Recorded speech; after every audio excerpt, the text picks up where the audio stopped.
ഉമ്മയെ നഷ്ടപ്പെടുമ്പോൾ തകരുന്നത് സ്നേഹത്തിന്റെ ഒരു രാജ്യമാണ്, ഒരു മനുഷ്യനൊന്നുമല്ല. എന്റെ ഉമ്മ മരിക്കുന്നത് 2013 കുറെ ദിവസം വെന്റിലേറ്ററിൽ കിടന്നതിന് ശേഷമാണ് ഉമ്മ മരിക്കണം. ഉമ്മ മരിച്ച ദിവസം വലിയൊരു സങ്കടം ഒന്നും ഉണ്ടായിരുന്നില്ല, കാരണം അത് പ്രതീക്ഷിച്ചൊരു മരണമായിരുന്നു. പക്ഷെ പിറ്റേ ദിവസമാണ് അതിന്റെ ആ ശൂന്യത മുഴുവൻ അനുഭവിക്കാൻ തുടങ്ങി. രാത്രി ഉറക്കം വരുന്നില്ല, അങ്ങനെ ഉണർന്നിരിക്കുകയാണ്. പിന്നെ ആകെ ചെയ്യാനുള്ളത് എന്താണ്? ഒന്നുകിൽ ഒരാളോട് പറയാം, എല്ലാവരും ഉറങ്ങുകയാണ്. പിന്നെ ആകെ ചെയ്യാവുന്നത് നമുക്കൊരു സങ്കടമൊക്കെ വന്നാൽ അത് എഴുതുക എന്നുള്ളതാണ്, അല്ലേ? ദേഷ്യം വന്നാലും അതാ ചെയ്യാന്നുള്ളത് കേട്ടോ.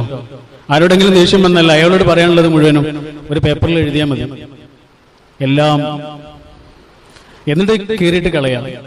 ദേഷ്യത്തിനുള്ള ഏറ്റവും നല്ല പരിഹാരമാണ്, ഒരു ക്ലിനിക്കൽ ഹെൽപ്പാണത്. അതുപോലെയാണ് സങ്കടങ്ങളും.